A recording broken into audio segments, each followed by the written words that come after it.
ஓம் சாந்தி. Murali date 27/4/2024. காலை முரளி பாப்தாதா மதுபன். பாபா கூறுகின்றார், இனிமையான குழந்தைகளே, நீங்கள் வந்திருப்பது ஆரோக்கியம், செல்வம், மகிழ்ச்சி, அனைத்து ஆஸ்தியையும் அடைவதற்காக. ஈஸ்வரிய வழிப்படி நடப்பதன் மூலம் பாபாவின் ஆஸ்தி கிடைக்கும். கேள்வி: பாபா குழந்தைகள் அனைவருக்கும் வீணான சங்கல்பங்களை வெல்வதற்காக என்ன யுக்தி சொல்லியிருக்கின்றார்? பதில்: தீய சங்கல்பங்களை வென்றவராக ஆவதற்கு தன்னை ஆத்மா என உணர்ந்து சகோதரன் சகோதரன் என்ற திருஷ்டியில் பாருங்கள். ஷரீரத்தை பார்ப்பதால் தீய சங்கல்பங்கள் வருகின்றன. அதனால் புருவ மத்தியில் ஆத்மாவாகிய சகோதரனை பாருங்கள். தூய்மையாக வேண்டுமானால் இந்த திருஷ்டியை உறுதியாக்குங்கள். நிரந்தரமாக பதீத பாவனன் பாபாவை நினைவு செய்யுங்கள். நினைவின் மூலம்தான் ஆத்மாவின் கரை நீங்கிக் கொண்டே போகும், குஷி அதிகரிக்கும். மேலும் விகல்பங்கள் மீது வெற்றி பெறுவீர்கள். ஓம் சாந்தி. சிவ பகவான் தம்முடைய சாலிகிராம்களுக்கு சொல்கின்றார், அதாவது குழந்தைகளுக்கு சொல்கின்றார். சிவ பகவான் வாக்கு என்றால் நிச்சயமாக ஷரீரம் இருக்கும், அப்போதுதான் பேச முடியும். பேசுவதற்காக வாய் அவசியம் வேண்டும். ஆக கேட்பவர்களுக்கும் காது வேண்டும். ஆத்மாவிற்கு காதும் வாயும் வேண்டும். இப்போது குழந்தைகளாகிய உங்களுக்கு ஈஸ்வரிய வழி கிடைத்துக் கொண்டிருக்கின்றது. அது ராமரின் வழி எனப்படுகின்றது. மற்றவர்கள் ராவணனின் வழிப்படி நடக்கின்றனர். ஈஸ்வரிய வழி மற்றும் அசுர வழி. ஈஸ்வரிய வழி அரை கல்பம் நடைபெறுகின்றது. பாபா ஈஸ்வரிய வழியை கொடுத்து உங்களை தேவதையாக ஆக்குகின்றார். பிறகு சத்யுகம், திரேதா யுகத்தில் அதே வழிமுறைதான் நடைபெறும். அங்கே பிறவிகளும் குறைவு, ஏனெனில் அங்கிருப்பவர்கள் யோகிகள். மற்றபடி துவாபர கலியுகத்தில் ராவணனின் வழி. இங்கே பிறவிகளும் அதிகம், ஏனென்றால் போகி மனிதர்கள், அதனால் ஆயுளும் குறைவு. அநேக சம்பிரதாயங்கள் ஆகிவிடுகின்றன. மேலும் அதிகமான துக்கத்தில் உள்ளனர். ராமரின் வழிப்படி நடப்பவர்கள் பிறகு ராவண வழியில் ஒன்றிவிடுகின்றனர். ஆக முழு உலகமுமே ராவணனின் வழிப்படி நடக்கிற ஒன்றாக ஆகிவிடுகின்றது. பிறகு பாபா வந்து அனைவருக்கும் ராமர் வழி தருகின்றார். சத்யுகத்தில் இருப்பது ராமரின் வழி, ஈஸ்வரிய வழி. அது சொர்க்கம் எனப்படுகின்றது. ஈஸ்வரிய வழி கிடைப்பதன் மூலம் சொர்க்கத்தின் ஸ்தாபனை ஆகிவிடுகின்றது அரை கல்பத்திற்கு. அது எப்போது முடிவடைகின்றதோ அப்போது ராவண ராஜ்யமாக ஆகிவிடுகிறது. அது அசுர வழி எனப்படுகிறது. இப்போது தன்னைத்தான் கேட்டுக்கொள்ளுங்கள். நாம் அசுர வழியினால் என்ன செய்து கொண்டிருந்தோம்? ஈஸ்வரிய வழியினால் என்ன செய்து கொண்டிருக்கின்றோம்? முன்பு நரகவாசியாக இருந்தோம், பிறகு ஸ்வர்கவாசி ஆகிறோம் சிவாலயத்தில். சத்யுகம், திரேதா யுகம் சிவாலயம் எனப்படுகின்றது. எந்த பெயரினால் ஸ்தாபனை ஆகிறதோ அதற்கு பிறகு பெயரும் கூட வைப்பார்கள். ஆக அது சிவாலயம். அங்கே தேவதைகள் வசிக்கின்றனர். படைப்பவராகிய பாபாதான் இவ்விஷயங்களை உங்களுக்கு சொல்லி புரிய வைத்துக் கொண்டிருக்கின்றார். எதை படைக்கிறார்? அதுவும் குழந்தைகளாகிய நீங்கள் புரிந்து கொண்டிருக்கிறீர்கள். முழு சிருஷ்டியும் இச்சமயம் அவரை அழைக்கின்றது. ஹே பதீத பாவனா, மேலும் ஹே லிபரேட்டர், ராவண ராஜ்யத்திலிருந்து அல்லது துக்கத்திலிருந்து விடுவிப்பவரே என்று. இப்போது உங்களுக்கு சுகத்தை பற்றி தெரிந்திருப்பதால் இதை துக்கம் என புரிந்து கொண்டிருக்கிறீர்கள். இல்லை என்றால் அநேகர் இதை துக்கம் என்றே உணர்ந்து கொள்வதில்லை. எப்படி பாபா ஞானம் நிறைந்தவராக இருக்கிறாரோ, மனித சிருஷ்டியின் விதை வடிவமாக இருக்கிறாரோ, அதுபோல நீங்களும் ஞானம் நிறைந்தவராக ஆகிறீர்கள். விதைக்குள் மரத்தின் ஞானம் உள்ளது அல்லவா? ஆனால் அது ஜடம். சைத்தன்யமாக இருந்தால் சொல்லிவிடும், நீங்கள் சைத்தன்ய மரத்தினுடையவர்கள், அதனால் மரத்தை பற்றியும் அறிந்திருக்கிறீர்கள். பாபா மனித சிருஷ்டியின் விதை வடிவம், சத்சித் ஆனந்த சொரூபம் எனப்படுகின்றார். இந்த மரத்தின் உற்பத்தி மற்றும் பாலனை எப்படி நடைபெறுகின்றது என்பதை பற்றி யாரும் அறிய மாட்டார்கள். புதிய மரம் உற்பத்தி ஆகிறது என்பதில்லை. இதையும் பாபா சொல்லி புரிய வைத்துள்ளார். பழைய மரத்தின் மனிதர்கள் அழைக்கிறார்கள், வந்து ராவணனிடம் இருந்து விடுவியுங்கள் என்று. ஏனென்றால் இச்சமயம் ராவண ராஜ்யம். மனிதர்கள் படைப்பவரை பற்றியோ படைப்பை பற்றியோ அறிந்திருக்கவில்லை. பாபா தானே கூறுகின்றார், நான் ஒரே ஒரு முறை மட்டுமே சொர்க்கத்தை படைக்கின்றேன். சொர்க்கத்திற்கு பிறகு நரகம் உருவாகிறது. ராவணன் வந்த பிறகு வாம மார்க்கத்தில் உடல் உணர்வில் போய்விடுகிறார்கள். சத்யுகத்தில் ஆரோக்கியம், செல்வம், மகிழ்ச்சி அனைத்தும் இருக்கும். நீங்கள் இங்கே வந்திருப்பது பாபாவிடமிருந்து ஆரோக்கியம், செல்வம், மகிழ்ச்சியினுடைய ஆஸ்தியை பெறுவதற்காக. ஏனெனில் சொர்க்கத்தில் ஒருபோதும் துக்கமே இருப்பதில்லை. உங்கள் மனதில் உள்ளது, நாம் கல்பம் கல்பமாக புருஷோத்தம சங்கம் யுகத்தில் முயற்சி செய்கின்றோம். பெயரே எவ்வளவு நன்றாக உள்ளது. வேறு எந்த ஒரு யுகத்திற்கும் மிக உத்தமமானது என சொல்வதில்லை. அந்த யுகங்களிலோ ஏணிப்படியில் இறங்கியே வருகின்றனர். பாபாவை அழைக்கவும் செய்கின்றனர், சமர்ப்பணமும் ஆகின்றனர். ஆனால் பாபா எப்போது வருவார் என்பது தெரியாது. அழைக்கவோ செய்கின்றனர், ஓ காட்ஃபாதர், விடுவியுங்கள், வழிகாட்டி ஆகுங்கள் என்று. லிபரேட்டர் ஆவார் என்றால் நிச்சயமாக வரவேண்டி இருக்கும். பிறகு வழிகாட்டியாகி அழைத்து செல்ல வேண்டியிருக்கும். பாபா குழந்தைகளை நீண்ட நாட்களுக்கு பின் பார்க்கிறார் என்பதால் மிகுந்த குஷி அடைகிறார். அவர் எல்லைக்குட்பட்ட தந்தை, இவர் எல்லைக்கு அப்பாற்பட்ட தந்தை. பாபா படைப்பவர், படைத்த பிறகு பாலனையும் செய்கின்றார். மறுபிறவி எடுத்துதான் ஆக வேண்டும். இங்கு சிலருக்கு 10, சிலருக்கு 12 குழந்தைகள் உள்ளனர். ஆனால் அதெல்லாம் எல்லைக்குட்பட்ட சுகம், காக்கை எச்சத்திற்கு சமமானது. தமோ பிரதானம் கீழான நிலை ஆகிவிடுகின்றனர். தமோ பிரதானத்தில் சுகம் மிகவும் குறைவு. நீங்கள் சத்தோ பிரதானமாக ஆகிறீர்கள் என்றால் மிகுந்த சுகம் உள்ளது. சத்தோ பிரதானம் ஆவதற்கான யுக்தியை பாபா வந்து சொல்கின்றார். பாபா சர்வசக்திவான் எனப்படுகின்றார். மனிதர்கள் நினைக்கிறார்கள், கடவுள் சர்வசக்திவான் என்றால் எதை விரும்புகிறாரோ அதை செய்ய முடியும். இறந்தவரை உயிர் பிழைக்க செய்ய முடியும். ஒரு முறை யாரோ எழுதினார்கள், நீங்கள் கடவுள் என்றால் இறந்த ஈயை உயிர் தாருங்கள், செய்து காட்டுங்கள். இது போல ஏராளமான கேள்விகள் கேட்கின்றனர். உங்களுக்கு பாபா சக்தி கொடுக்கின்றார். அதன் மூலம் நீங்கள் ராவணன் மீது வெற்றி கொள்கிறீர்கள். குரங்கிலிருந்து கோயிலுக்கு தகுதியானவர்களாக ஆகிவிடுகிறீர்கள்.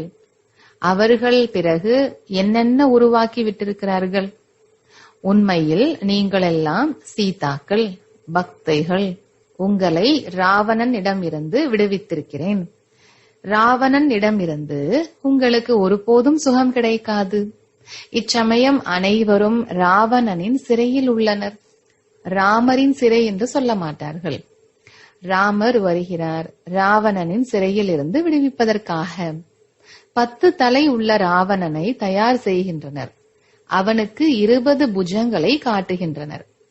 பாபா சொல்லி புரிய வைத்திருக்கிறார். 5 விகாரங்கள் ஆண்களிடமும் 5 விகாரங்கள் பெண்களிடமும் உள்ளன. அது ராவண ராஜ்யம் அல்லது 5 விகாரங்களாகிய மாயாவின் ராஜ்யம் எனப்படுகின்றது.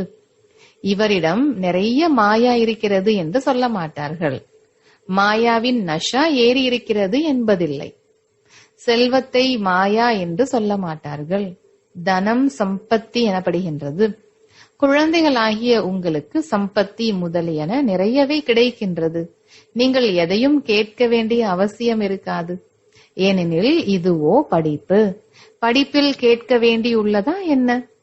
ஆசிரியர் என்ன கற்பிக்கின்றாரோ அதை மாணவர்கள் படிப்பார்கள். ஒருவர் எவ்வளவு படிக்கிறாரோ அவ்வளவு அடைவார். கேட்பதற்கான விஷயம் இல்லை. இதில் தூய்மை வேண்டும். ஒவ்வொரு வார்த்தைக்கும் மதிப்பை பாருங்கள், எவ்வளவு இருக்கிறது. பல லட்சம் மடங்கு. பாபாவை தெரிந்து கொள்ளுங்கள், நினைவு செய்யுங்கள். பாபா அறிமுகம் கொடுத்திருக்கின்றார். ஆத்மா எப்படி பிந்துவாக உள்ளதோ அதுபோல நானும் கூட ஆத்மா புள்ளி வடிவமாக இருக்கிறேன். அவர் சதா தூய்மையாக இருப்பவர். அமைதி, ஞானம், தூய்மையின் கடலாக இருக்கிறார். ஒருவருக்குத்தான் மகிமை. அனைவருக்கும் அவரவர் தகுதி என்பது இருக்கவே செய்கிறது. ஒவ்வொரு அணுவிலும் பகவான் இருப்பதாக நாடகமும் உருவாக்கி இருக்கிறார்கள். நாடகத்தை பார்த்தவர்கள் அறிந்திருப்பார்கள். யார் மகாவீர் குழந்தைகளாக உள்ளனரோ அவர்களுக்கு பாபா சொல்கிறார், நீங்கள் எங்கே வேண்டுமானாலும் செல்லுங்கள், சாட்சியாக இருந்து மட்டும் பாருங்கள். இப்போது குழந்தைகளாகிய நீங்கள் ராம ராஜ்யத்தை ஸ்தாபனை செய்து ராவண ராஜ்யத்தை முடித்து விடுகிறீர்கள். இது எல்லையற்ற விஷயம். அவர்கள் எல்லைக்குட்பட்ட கதைகளை உருவாக்கியுள்ளனர். நீங்கள் சிவசக்தி சேனைகள். சிவன் சர்வ சக்திவான் அல்லவா? சிவனிடமிருந்து சக்தியை பெற்றுக் கொள்ளும் சிவனுடைய சேனை நீங்கள். அவர்களும் சிவசேனை என்ற பெயரை வைத்துக் கொண்டுள்ளனர். இப்போது உங்களுடைய பெயரை என்னவென்று வைப்பது? உங்களுக்கோ பிரஜாபிதா, பிரம்மா, குமார், குமாரிகள் என்ற பெயர் வைக்கப்பட்டுள்ளது. அனைவரும் நீங்கள் சிவனுடைய குழந்தைகள். முழு உலகத்தின் ஆத்மாக்கள் அனைவரும் சிவனுடைய குழந்தைகள்தான். சிவனிடமிருந்து உங்களுக்கு சக்தி கிடைக்கின்றது. சிவபாபா உங்களுக்கு ஞானம் கற்றுத் தருகின்றார். இதன் மூலம் உங்களுக்கு அவ்வளவு சக்தி கிடைக்கிறது. அரை கல்பத்திற்கு நீங்கள் முழு உலகத்தின் மீது ராஜ்யம் செய்கிறீர்கள். இது உங்களுடைய யோக பலத்தின் சக்தி. அவர்களுடையது புஜ பலத்தின் சக்தி. பாரதத்தின் பழைய ராஜயோகம் மகிமை பாடப்பட்டுள்ளது. பாரதத்தின் பழமையான யோகத்தை கற்றுக்கொள்ள வேண்டும் என விரும்பவும் செய்கின்றனர். அதன் மூலம் சொர்க்கம் ஸ்தாபனை ஆயிற்று. சொல்கிறார்கள், கிறிஸ்து வருவதற்கு இத்தனை ஆண்டுகளுக்கு முன்பு சொர்க்கம் இருந்தது. எப்படி உருவாயிற்று? யோக பலத்தின் மூலம். நீங்கள் இல்லற மார்க்கத்தின் சந்நியாசிகள்.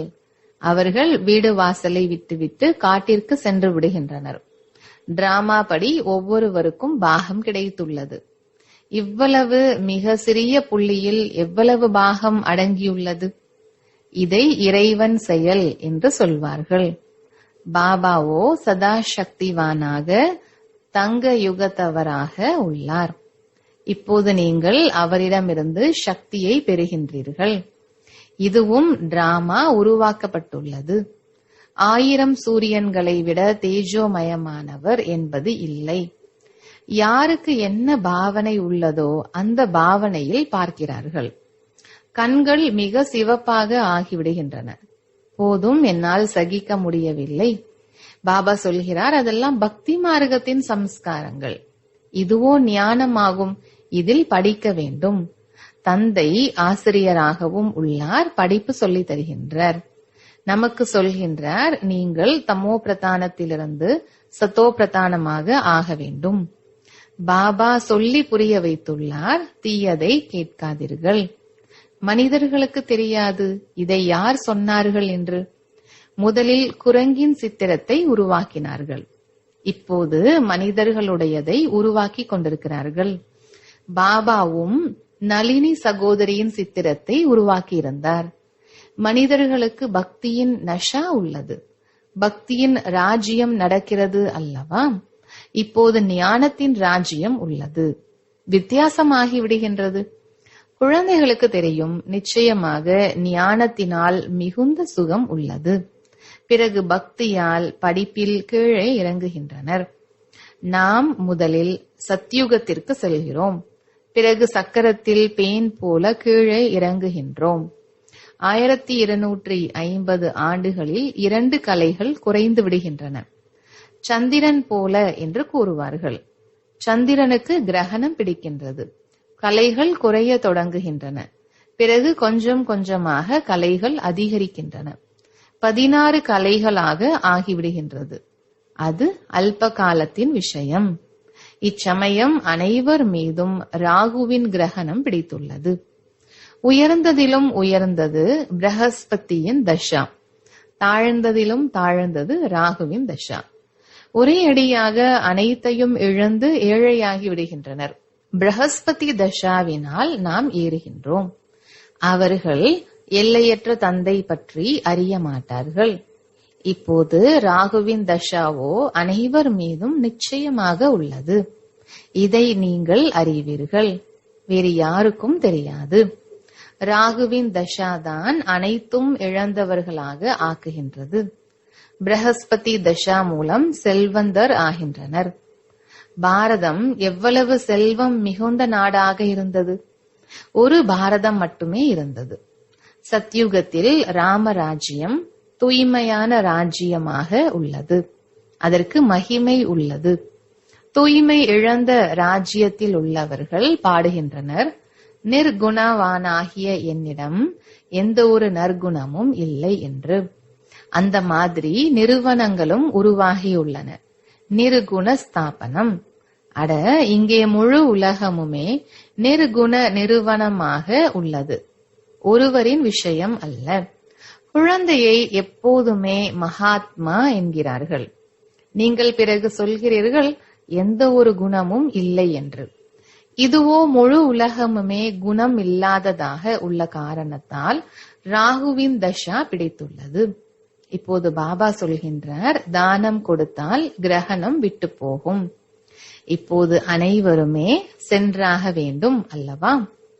தேகத்துடன் கூட தேகத்தின் அனைத்து தர்மங்களையும் விட்டுவிடுங்கள். தன்னை ஆத்மா என நம்பிக்கை வையுங்கள். நீங்கள் இப்போது திரும்பி செல்ல வேண்டும்.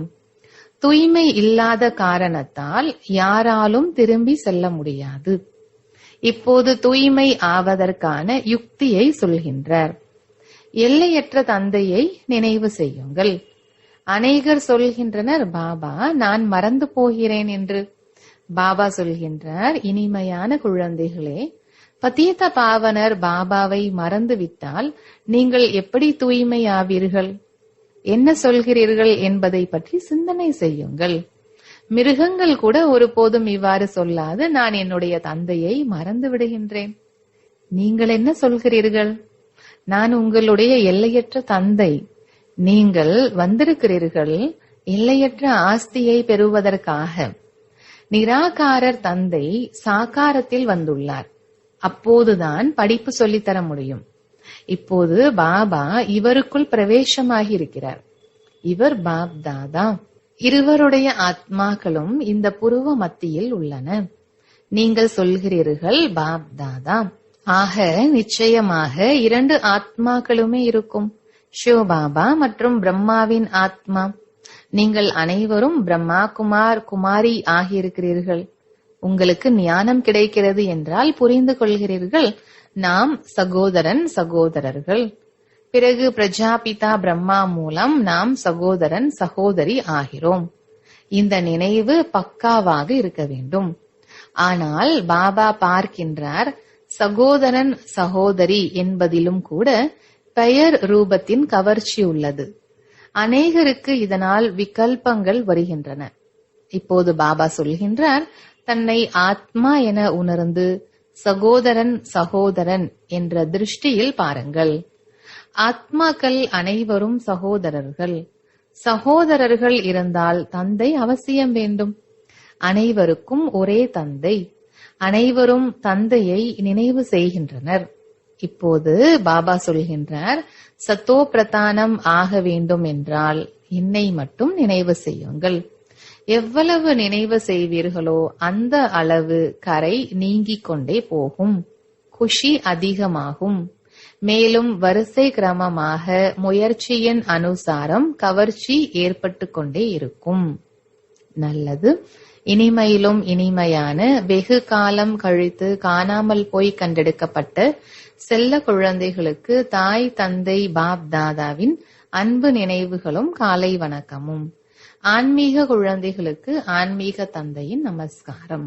தாரணைக்கான முக்கிய சாரம். முதலாவது, படிப்பின் மீது முழு கவனம் செலுத்தி தன்னை செல்வந்தராக ஆக்கிக் கொள்ள வேண்டும். எதையும் கேட்கக்கூடாது.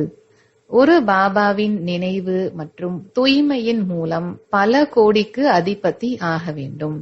இரண்டாவது, ராகுவின் கிரகணத்திலிருந்து விடுபடுவதற்கு விகாரங்களை தானமாக கொடுத்துவிட வேண்டும். தீயதை கேட்காதீர்கள். எந்த விஷயங்களால் கீழே இறங்கினோமோ, குணமற்றவராக ஆனோமோ, அவற்றை புத்தியிலிருந்து மறந்துவிட வேண்டும். வரதானம்: முதலில் நீங்கள் என்ற மந்திரத்தின் மூலம் அனைவருடைய மரியாதையை பெறக்கூடிய பணிவானவராக இருந்து மகானாக ஆவீர்களாக. பணிவானவர்தான் சர்வ மகான் ஆவார். இந்த மகா மந்திரம் சதா நினைவிருக்க வேண்டும். முதலில் நீங்கள் என்று கூறுவதுதான் அனைவருடைய மரியாதையை பெறுவதற்கான ஆதாரமாகும். மகான் ஆவதற்கான இந்த மந்திரத்தை வரதான ரூபத்தில் சதா தன்னுடன் வைத்துக் கொள்ள வேண்டும்.